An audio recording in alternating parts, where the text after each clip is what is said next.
والسلام على حبیبہ محمد وآلہ وصحبہ اجمعین۔ اعوذ باللہ من الشیطان الرجیم، بسم اللہ الرحمن الرحیم۔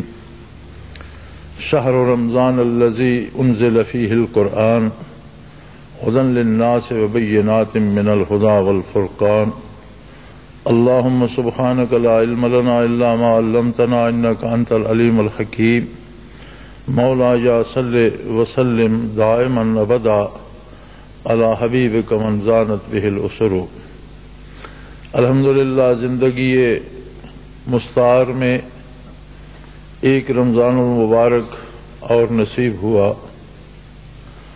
کتنے ایسے لوگ تھے جو ہمیں بہت عزیز بھی تھے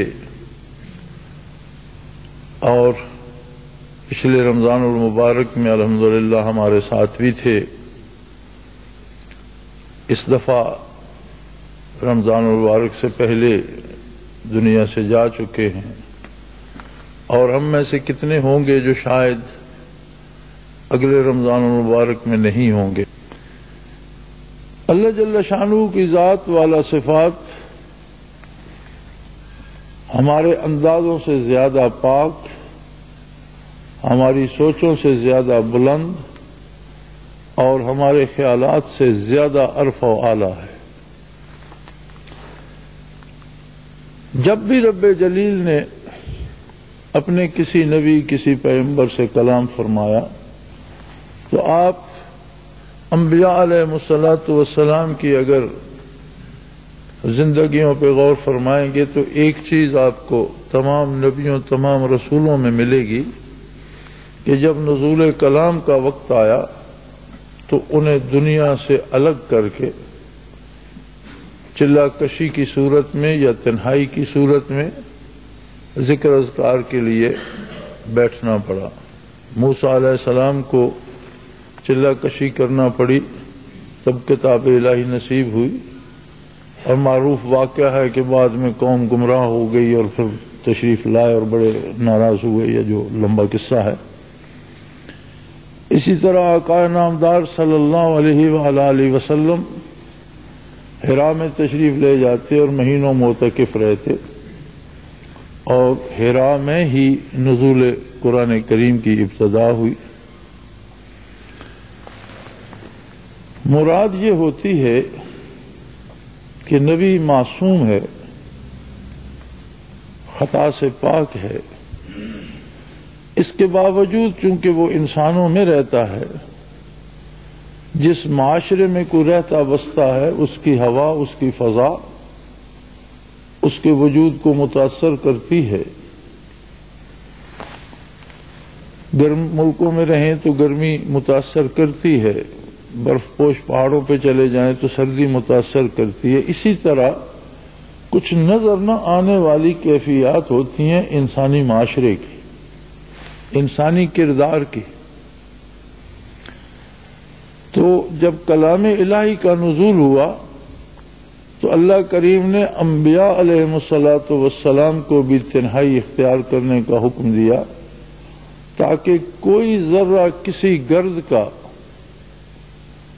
جو ان کا اپنا نہیں ہے لیکن جس معاشرے میں رہتے ہیں اور وہاں لوگوں کے کردار سے جو ایک دھواں بنتا ہے جو نظر نہیں آتا، اس کا کوئی شمع کہیں کسی کونے کھدرے پر نہ ہو، بلکہ مکمل یکسوئی طہارت پاکیزگی نصیب ہو، حالانکہ نبی معصوم ہوتے ہیں۔ اور جب اس کلام میں غیر نبی کو مخاطب فرمایا جائے، اس کلام کو ہر کسی کے لیے عام کر دیا جائے اور ہر ایک بندے سے بات کی جائے، تو اس بندے کو کس قدر پاکیزگی، کس قدر طہارت، کتنی محنت اور کتنی مجاہدے کی ضرورت ہوگی۔ اگر وہ قرآن کو سمجھنا چاہتا ہے، اگر وہ قرآن کو جاننا چاہتا ہے، تو کلام الہی کو سمجھنے کے لیے کس قدر پاکیزگی، کتنے مجاہدے، کتنی محنت کی ضرورت ہوگی۔ اس سارے مجاہدے کو رب جلیل نے رمضان المبارک کے ان گنتی کے دنوں میں سمو دیا، اور وہ ایسا کریم ہے کہ اس نے اس ماہ مبارک میں ایسی برکات رکھ دی کہ نبی علیہ الصلوۃ والسلام کا ارشاد ہے، من صام رمضان ایمانا و احتسابا غفر له ما تقدم من ذنبه او كما قال رسول اللہ صلی اللہ علیہ وسلم، کہ جس کسی نے رمضان کا روزہ ایمان اور احتساب سے رکھا، یاد رکھیں یہاں دو شرطیں لگائی ہیں، ایک تو اس کا اللہ سے ایمان پختہ ہو، ضروریات دین پر یقین پختہ ہو، نبی علیہ الصلوۃ والسلام پر ایمان پختہ ہو، آخرت پر کتاب اللہ پر ایمان پختہ ہو، اور دوسرا احتساباً اس لیے روزہ رکھے کہ اپنا احتساب کرے بیٹھ کر کہ آج تک زندگی میں نے کیا کھویا کیا پایا، کتنا میں نے اللہ کی اطاعت کے دائرے کے اندر اپنی زندگی کو خرچ کیا، اور کتنے لمحات مجھ سے ضائع ہو گئے، اطاعت الہی کی حدود سے باہر چلے گئے اور میں نے شیطان کے سپرد کر دیے۔ یہ احتساب اسے احساس دلائے گا کہ جو غلطیاں جو کوتاہیاں ہوئی ہیں ان کی معافی طلب کرے۔ تو فرمایا جس کسی نے ایمان اور احتساب کے ساتھ ایک روزہ رکھا، غفر له ما تقدم من ذنبه، اس تک زندگی کے پہلے سارے گناہ معاف کر دیے۔ ایک تو اس مہینے میں یہ فضیلت رکھی کہ جب ایک روزہ پہلا روزہ آپ نے رکھا تو زندگی کے سارے گناہ معاف ہو گئے، بلکہ روزہ رکھنے سے پہلے پہلی رات رمضان مغرب سے شروع ہوتا ہے، شرعی تقویم کے مطابق مغرب کی نماز اگلے دن کی شروع ہوتی ہے، تاریخ بدل جاتی ہے سورج ڈوبنے کے ساتھ، اور مغرب جو ہم پڑھتے ہیں وہ نئی تاریخ کی پہلی نماز ہوتی ہے۔ ہم سمجھتے ہیں نماز فجر سے شروع ہوتی ہے، نہیں، نماز حقیقتاً مغرب سے شروع ہوتی ہے، اور مغرب کی نماز اگلے دن کی پہلی نماز ہوتی ہے۔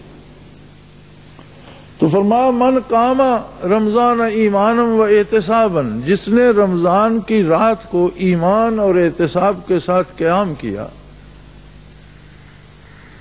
اور علماء حق فرماتے ہیں کہ جس نے عشاء کی نماز باجماعت ادا کر لی اور فجر کی باجماعت پا لی، وہ قائم اللیل ہے، اس نے گویا ساری رات قیام کیا، تو نماز ادا کرنے کے بعد سو گیا اور اٹھا تو پھر نماز ادا کی، وہ قائم اللیل ہے۔ اب اس کے ساتھ عشاء کے ساتھ تراویح ادا کی، اس کے بعد اس نے نوافل پڑھے یا تلاوت کی، یا اس کے بعد اس نے تہجد پڑھی، یا اس کے بعد اس نے فجر سے پہلے جو کچھ کیا، تو یہ ساری اس پر مزید محنت ہے۔ تو فرمایا من قام رمضان ایمانا و احتسابا، جس نے رمضان کی رات کا قیام ایمان اور احتساب کے ساتھ کیا، غفر له ما تقدم من ذنبه، اس سے پہلے زندگی کے سارے گناہ معاف کر دیے۔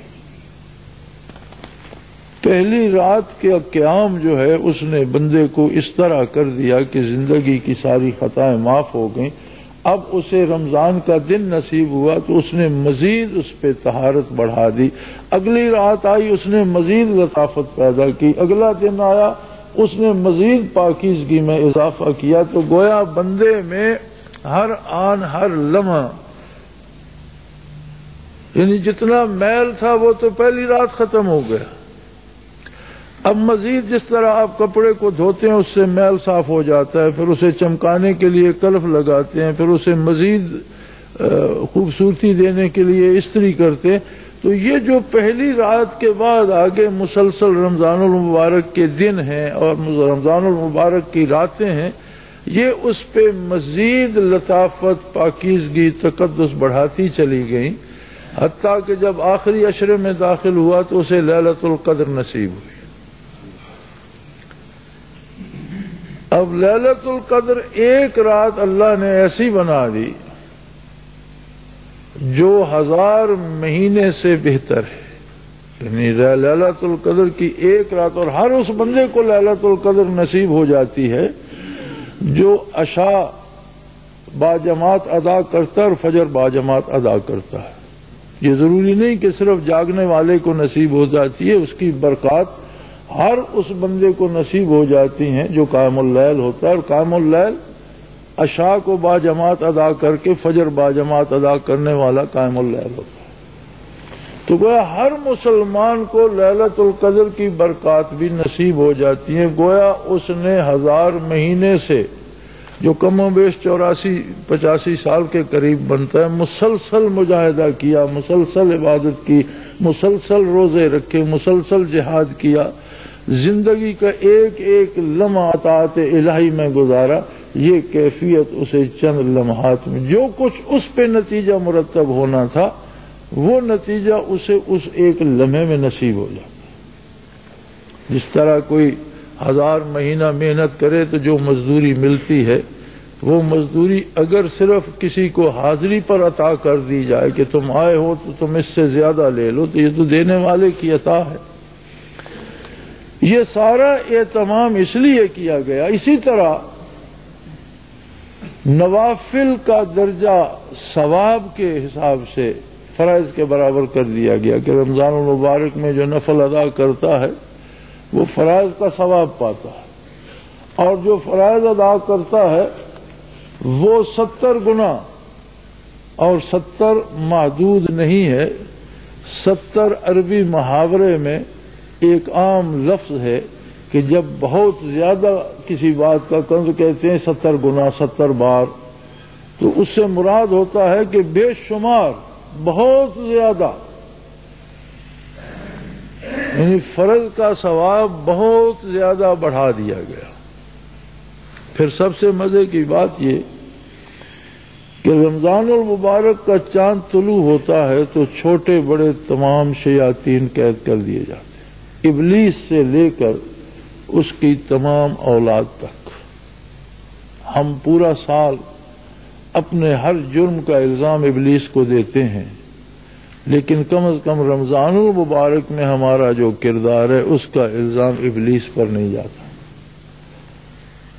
ہمارے اندر جو شیطنت بھر گئی ہے یا اللہ کی نافرمانی کرتے کرتے اور شیطان کے ساتھ چلتے چلتے جو شیطانی خصوصیات ہمارے اندر آ گئی ہیں، رمضان المبارک میں جو برائی ہوگی وہ اس کے ذریعے سے ہوگی کہ کوئی شیطنت ہمارے اندر بھی ہے.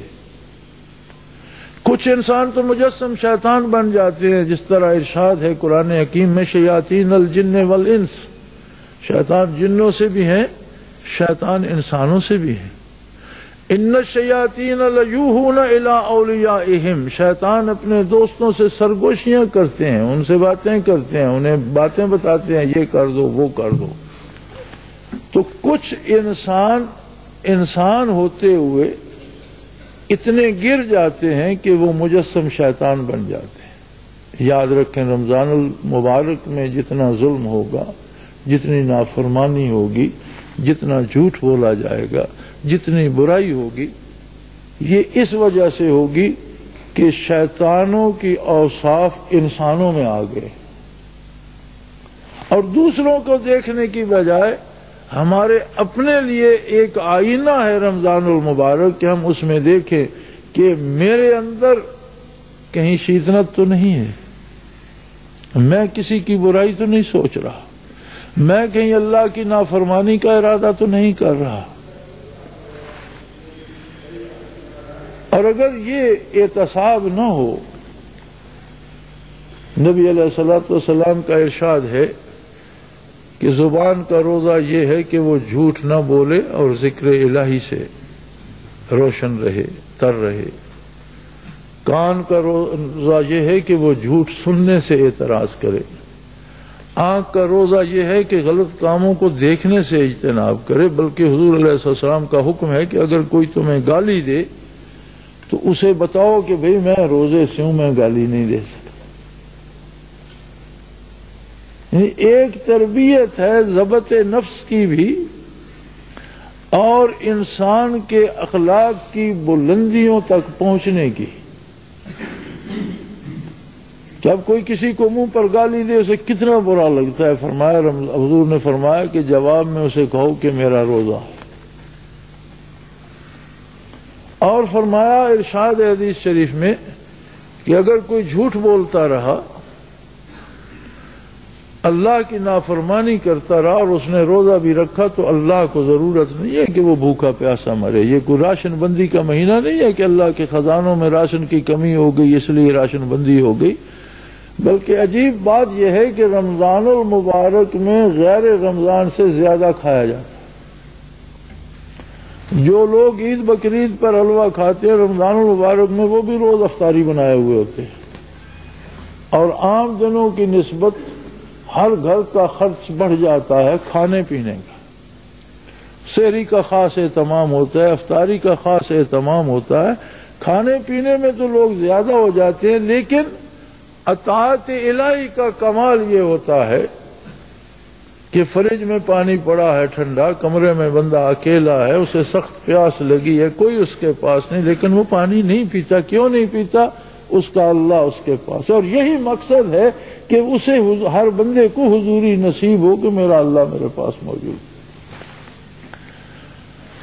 میں نے شاید کئی دفعہ یہ واقعہ ذکر کیا ہے مختلف تقریروں میں کہ میں رمضان المبارک میں، اور اس وقت گرمیوں کا رمضان المبارک تھا اور بڑے لمبے دن تھے اور بہت گرم دن تھے، تو میں جیپ پہ گزر رہا تھا سڑک کے کنارے سے.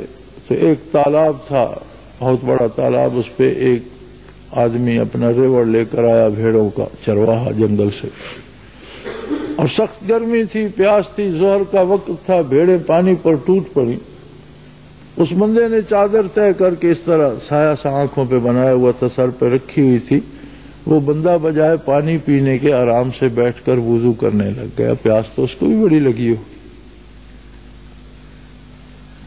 اس نے وضو کیا اور اپنی ظہر کی نماز کی تیاری کرنے لگا. گویا اسے یقین تھا کہ اس ویرانے میں بھی میرا پروردگار میرے ساتھ ہے اور مجھے اس کی اطاعت میں پانی نہیں پینا. اور یہی کمال ایمان ہے اور یہی پاکیزگی مطلوب ہے. نہ کھانا اوصاف ملکوتی میں سے ہے. فرشتے کی صفت ہے، وہ پانی نہیں پیتا، وہ کھانا نہیں کھاتا، اسے نیند نہیں آتی. زیادہ کھانا اوصاف حیوانی میں سے ہے. کسی جانور کو دیکھ لیں بے تحاشا کھا سکتا ہے اور کھاتا رہتا ہے. تو یہ تربیت بھی ساتھ دی جاتی ہے کہ بشر ہونے کے باوجود، مشت غبار ہونے کے باوجود بندے مومن میں ایسی صفات پیدا کی جائیں جو فرشتے میں ہوتی ہیں، اوصاف ملکوتی پیدا کیے جائیں. اور اوصاف ملکوتی کا اثر اور نتیجہ یہ ہوتا ہے کہ کوئی فرشتہ کبھی اللہ کی نافرمانی نہیں کرتا. یعنی ہر بات، ہر کام اس طرف لے کے جاتا ہے. تو ایک تقدس ہے رمضان المبارک کا جس میں اللہ کا مبارک کلام نازل ہوا. جہاں یہ تقدس نہیں ہوتا وہاں کلام الہی سے ہدایت نصیب نہیں ہوتی. بلکہ عجیب بات یہ ہے کہ لوگ اللہ کا کلام پڑھ کر اس پر اعتراض سوچتے ہیں. مستشرقین کی ایک جماعت ہے اہل مغرب میں جو ایمان تو نہیں لائے لیکن انہوں نے پوری عمریں قرآن و حدیث کی تحقیق و تدقیق پہ صرف کر دی. انہیں مستشرق کہتے ہیں کہ انہوں نے علوم مشرق کا تجزیہ کیا. ان ساری عمروں کا حاصل کیا ہے؟ چند بےہودہ اعتراضات، کبھی حدیث پر کبھی قرآن پر. اور بڑی عجیب بات یہ کہ ان کے وہ اعتراض ان کے ہم مذہبوں نے اور بے دین لوگوں نے اور اسلام کے مخالفوں نے بھی مانے نہیں، بلکہ انہوں نے بھی کہا کہ یہ تو بہت ہی بودھی اور بہت ہی لچر بات ہے. تو آپ اندازہ کریں کہ ایک بندے نے ساری زندگی قرآن پر ریسرچ کرنے میں لگا دی. ایک بندے نے عربی زبان سیکھی، اس نے عرب کی مختلف لغتیں سیکھیں، پھر اس نے قرآن کی بے شمار تفسیریں پڑھ ڈالیں اور نتیجہ کیا نکلا؟ چند اعتراضات جن کی کوئی حیثیت نہیں۔ کیوں؟ کیا قرآن میں روشنی نہیں تھی؟ قرآن میں روشنی موجود تھی، اس بندے میں روشنی قبول کرنے کی استعداد نہیں تھی۔ آپ روشنی کی ایک کرن کو شیشے پر ڈالتے ہیں تو سارا شیشہ جگمگا اٹھتا ہے، لیکن اسی کرن کو کیچڑ پر پھینکے تو کیا کیچڑ جگمگا اٹھے گا؟ پتھر پر ڈالیں تو کیا وہ آگے سے منعکس ہوگی؟ تو بندے اپنے کردار اور اپنے عقیدے اور اپنے ایمان سے گندے جوہر کا کیچڑ بن جاتے ہیں، جبکہ روزہ اس مٹی کو، اس کیچڑ کو، اس پتھر کو پالش کر کے شیشہ بناتا ہے، آئینہ بناتا ہے۔ اسی طرح جب قلب انسانی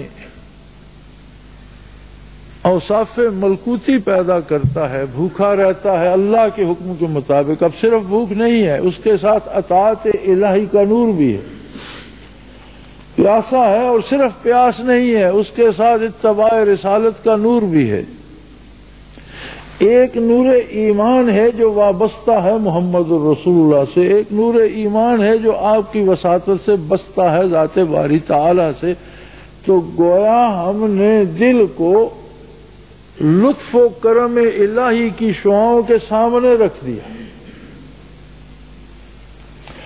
اب یہ جو اس میں طہارت پاکیزگی آئے گی، یہ وجود کو اور ذہن کو اور سوچوں کو جلا بخشے گی، اور آدمی رمضان سے جب نکلے گا تو وہ بہتر سوچے گا،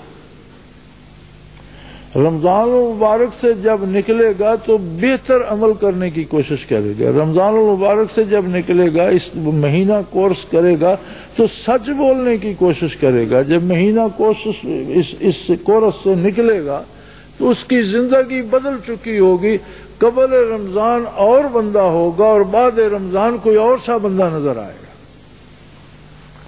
خدا نہ خواستہ اگر یہ نہیں ہوتا، اور جیسا کہ اکثر دیکھا گیا ہے کہ رمضان المبارک میں مساجد بھر جاتی ہیں اور عید کے ساتھ ہی پھر وہی پرانے نمازی رہ جاتے ہیں اور نئے لوگ نماز سے فارغ ہو جاتے ہیں، تو اس کا مطلب یہ ہے کہ باوجود اس کے کہ انہوں نے رمضان المبارک کا مہینہ پورا مجاہدہ کیا، لیکن شاید انہیں حاصل کچھ نہیں۔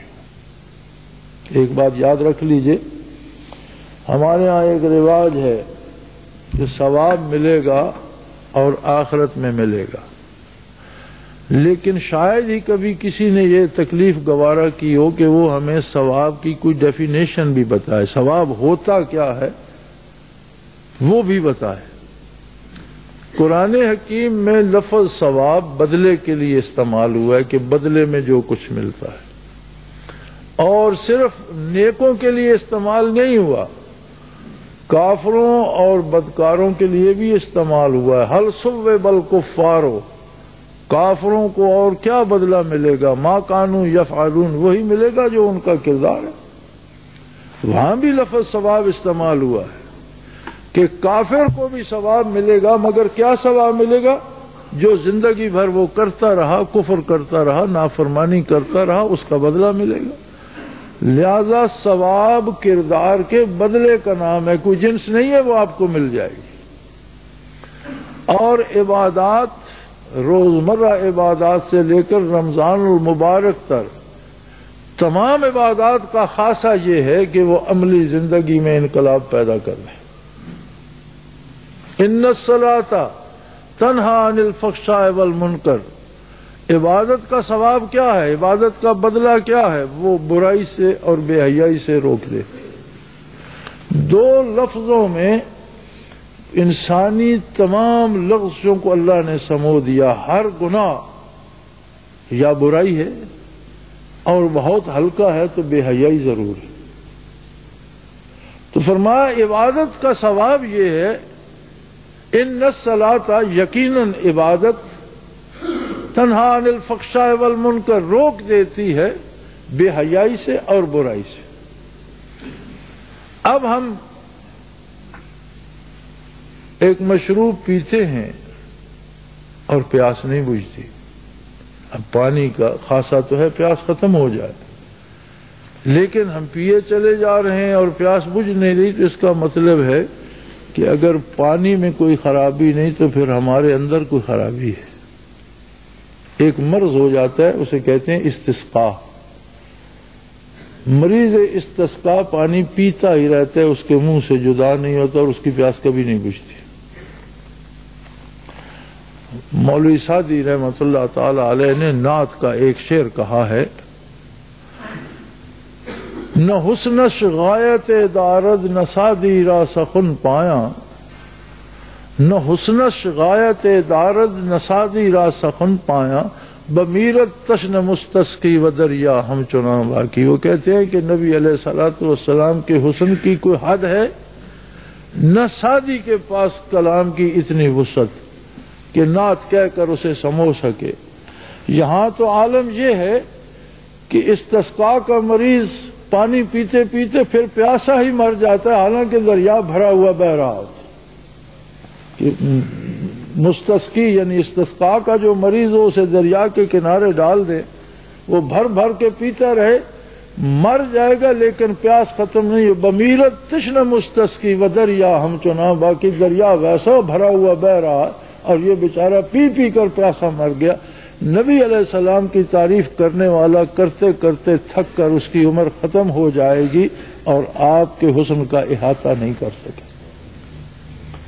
تو اگر پانی سے پیاس نہیں بجھتی تو پھر ہمیں سوچنا یہ ہوگا کہ ہمارے اندر کوئی مرض ہے، اس کا علاج ہونا چاہیے۔ یعنی رمضان المبارک کے کورس کے بعد بھی اگر ہمارا کردار تبدیل نہیں ہوتا تو اس کا مطلب ہے کہ ہمارے اندر کوئی مرض ہے، کیونکہ رمضان المبارک میں تو نور موجود ہے اور اس کا پہلا عشرہ ہی اتنا مبارک ہے، عبادات کے درجے بڑھا دیے گئے، شیاطین قید کر دیے گئے، توبہ کی قبولیت کے دروازے کھل گئے اور اللہ کی بارگاہ سے آواز آتی ہے سحری کے وقت، فرمایا حضور نے کہ اللہ کریم کی بارگاہ سے ندا ہوتی ہے کوئی بخشش مانگنے والا کہ اسے بخش دیا جائے۔ یعنی سارا سال تو بخشش مانگنے والے گڑ گڑاتے ہیں کہ اللہ ہمیں بخش دے، اور رمضان المبارک کے پہلے عشرے میں بارگاہ عزتی سے آواز لگائی جاتی ہے کہ ہے کوئی بخشش کا طالب آؤ تمہیں بخش دیا جائے۔ تو رمضان المبارک کی اصل اور اساس یہ ہے کہ نزل فیہ القرآن، یہ وہ مبارک مہینہ ہے جسے ایک خاص تقدس، ایک خاص اعزاز دے کر، ایک خاص سربلندی دے کر اس لیے منتخب فرمایا گیا کہ اس میں اللہ کا کلام نازل ہوا۔ عجیب بات یہ ہے کہ روزے ہم پر ہی فرض نہیں ہوئے، کتب علیکم الصیام کما کتب علی الذین من قبلکم، تم پر ایسے ہی فرض کیے گئے جیسے پہلی امتوں پر فرض کیے گئے۔ ہر امت پر روزے فرض تھے اور ہر نبی پر جو کلام الہی نازل ہوا اس کی ابتدا رمضان المبارک ہی نہیں ہوئی۔ اور قرآن کریم بھی سارے کا سارا علم الہی سے لوح محفوظ میں یا لوح محفوظ سے آسمان اول پر رمضان المبارک میں منتقل فرمایا گیا، اور نزول وحی کی ابتدا اسی مبارک مہینے میں ہوئی اور پھر مسلسل نازل ہوتا رہا۔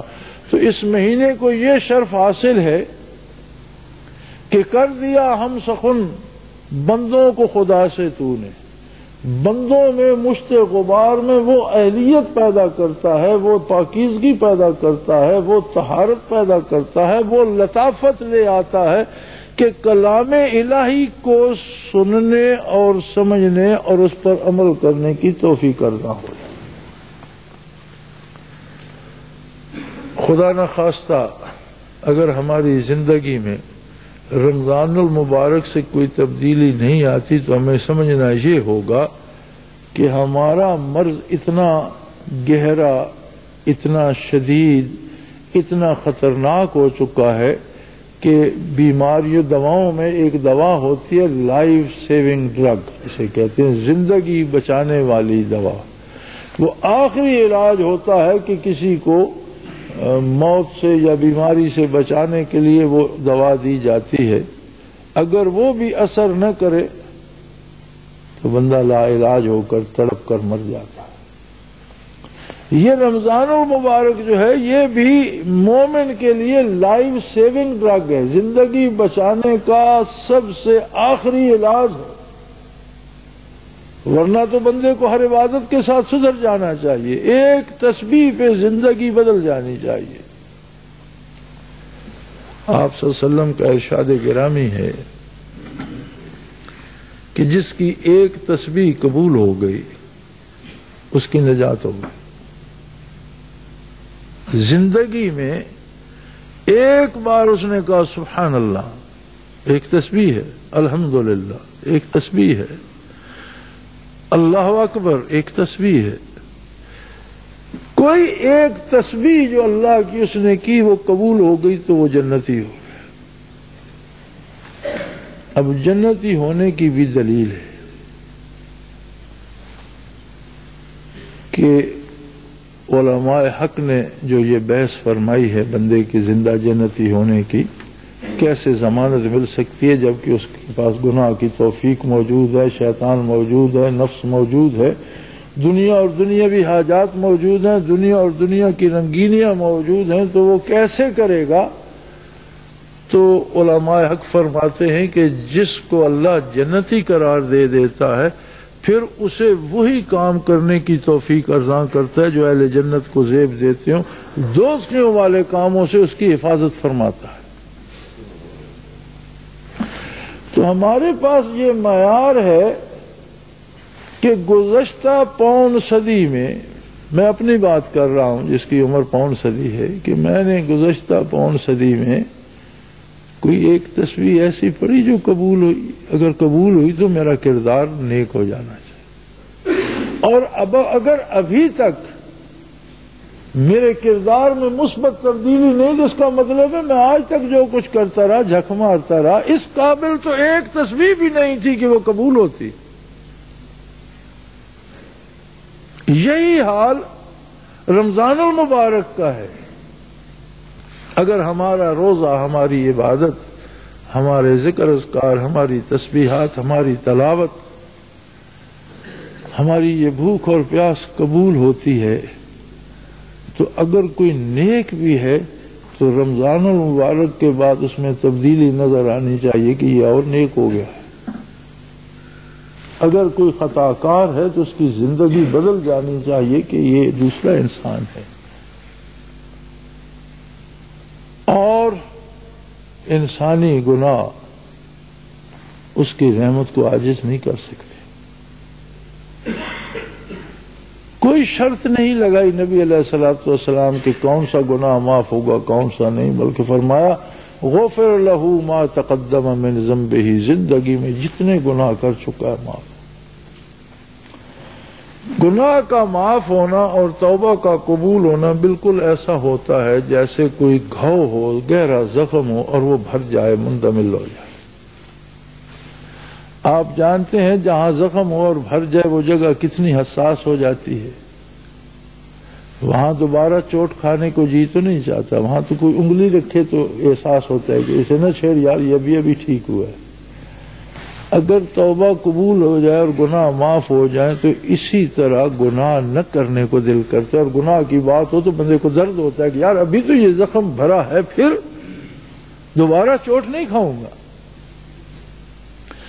یہ ساری باتیں وہ ہیں جو رمضان المبارک کے حوالے سے ہمیں یہ احساس دلاتی ہیں کہ ہمیں ان باتوں کا اپنی ذات پر تجزیہ کرنا چاہیے۔ ہمارا ایک مسئلہ یہ بھی ہے کہ ہم خود کو تو ولی اللہ سمجھتے ہیں، خود کو تو فرشتہ سیرت سمجھتے ہیں، خود کو الگ کر لیتے ہیں اور باقی ساری دنیا پہ تنقید کیے جاتے ہیں۔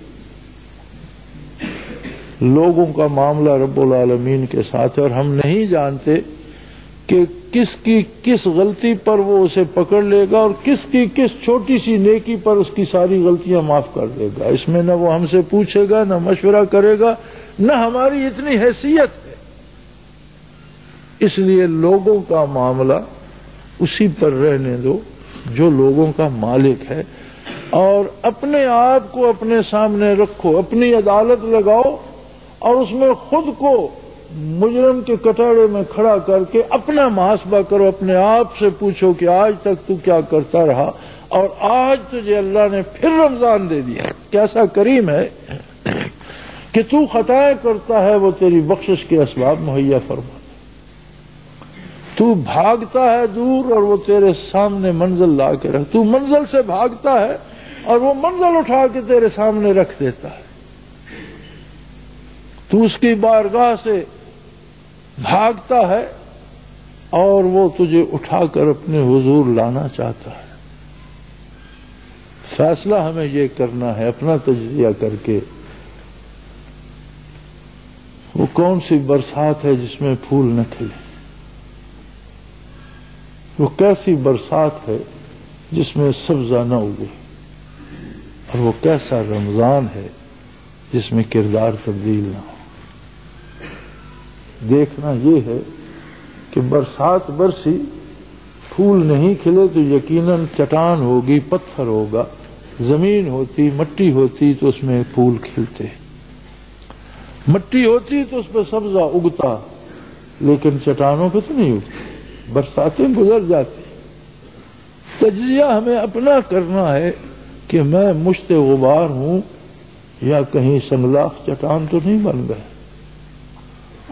ہر فرد ہمیشہ اپنے فائدے کی سوچتا ہے، اسلام یہ ہے کہ اپنا معاملہ رب پر چھوڑ کر دوسروں کا فائدہ سوچو۔ جب تم دوسروں کے لیے بہتر سوچو گے تو وہ کریم تمہارے لیے تمہاری سوچ سے زیادہ بہتری عطا فرمائے گا۔ اللہ کریم ہمیں محاسبہ کرنے کی، توبہ کرنے کی، اس پر قائم رہنے کی توفیق عطا فرمائے اور ہمارے سینوں کو، ہمارے دلوں کو نور ایمان سے منور فرمائے۔ وآخر دعوانا الحمدللہ رب العالمین۔